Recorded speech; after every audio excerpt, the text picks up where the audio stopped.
Olá, eu sou a professora Lucy.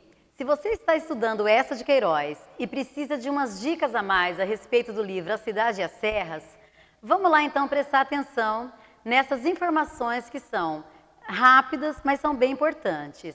Bem, o Eça de Queiroz, sem dúvida nenhuma, foi o escritor que melhor representou a prosa portuguesa no século XIX.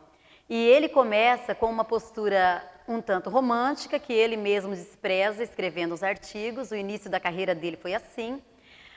O segundo momento, a segunda fase do Eça de Queiroz, ela é marcada por uma atitude muito crítica, muito ácida, considerada muito polêmica. É a fase do Primo Basílio, a fase também do Crime do Padre Amaro, os Maias, obras com temas muito polêmicos e antirromânticos. Agora, A Cidade e as Serras, que é esse livro que está aí na lista dos vestibulares da FUVEST e da Unicamp, é um livro da sua terceira fase. Mesmo estando na terceira fase, A Cidade e as Serras não será uma obra que despreza essa ironia típica do Eça de Queiroz.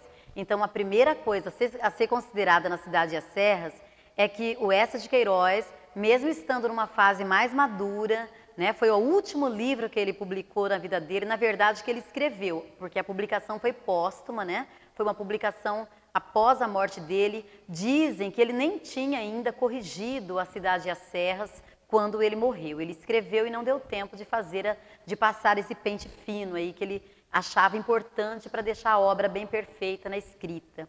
Mas mesmo sendo a última obra do Eça de Queiroz, ele mantém o seu tom irônico, que é uma marca registrada nesse escritor.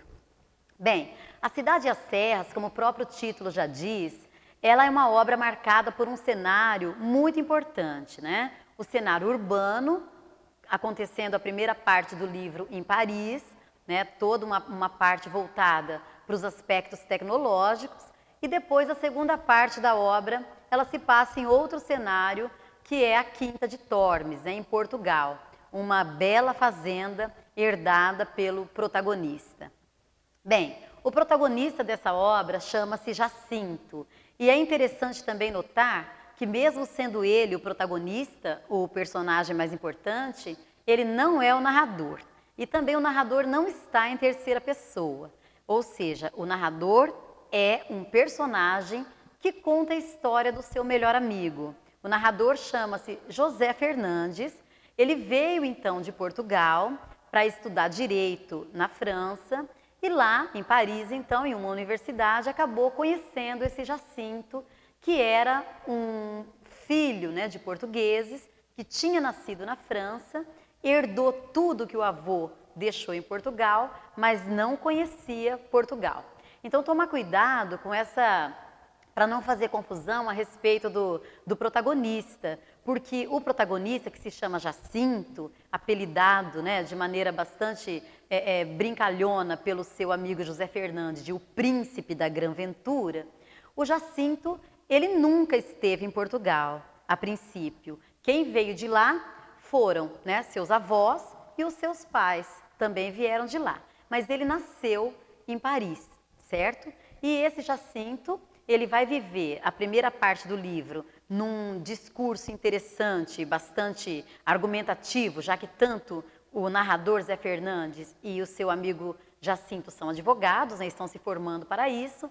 Então, eles têm uma conversa bem argumentativa. E a primeira parte do livro, ela se compõe de uma tese que é defendida pelo protagonista Jacinto, que um homem só pode ser superiormente feliz se for superiormente civilizado. E ele vai tentar seguir essa tese para conseguir felicidade. Suma ciência multiplicada pela suma potência, para ele era igual a suma felicidade. Só que Jacinto não conseguia ser feliz. Afinal de contas, o mundo que o cercava não possibilitava isso. E o Zé Fernandes, acompanhando todo esse cotidiano do seu melhor amigo, vai narrando para nós como era que o Jacinto acreditava na ciência, acreditava na potência tecnológica e não conseguia atingir a felicidade. Por fim, nós vamos perceber que o Jacinto, mesmo não assumindo que a cidade estava intoxicando, né, ou estava intoxicando, a gente percebe que estava, sim. Ele vai embora para o campo junto com o seu amigo Zé Fernandes e lá ele vai descobrir uma nova maneira de viver. Vai descobrir a quinta que ele herdou de seu avô, que também se chamava Jacinto Galeão, e ali ele passa a cuidar de tal maneira daquele lugar que ele desenvolve a filosofia do socialismo dentro da própria fazenda. Cuida das pessoas que ali moravam, cuida de uma escola para as crianças ali, pensa em grandes projetos agrícolas para a sua fazenda e acaba sendo apelidado de o pai dos pobres. É dessa maneira que vai adiando a sua volta para a França. E, por fim, conhece uma prima do narrador Zé Fernandes, uma menina, né, bastante simples, com a beleza natural da terra, chamada Joaninha, casa-se com ela e vai ter um casal de filhos, né?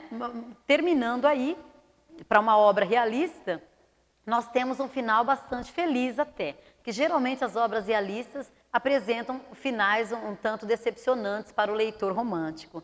E não, nessa obra termina o Jacinto feliz com a sua Joaninha e o casal de filhos, Jacintinho e Terezinha. Bem, quanto ao Zé Fernandes, ele regressa para Paris por um tempo, mas lá não encontra nada que o faça feliz também.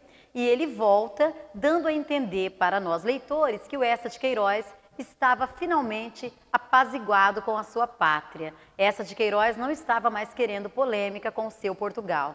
Nessa obra, ele resgata os valores portugueses, tanto da agricultura, da cultura portuguesa, da gastronomia portuguesa, e ao exaltar tudo isso, ele fica em paz, né, com a sua pátria e também com todos os aspectos da literatura que ele havia criticado anteriormente. Bem, só um pouquinho para vocês da Cidade e as Serras, é uma obra interessantíssima, vale a pena conferir e dar uma lida na obra na íntegra.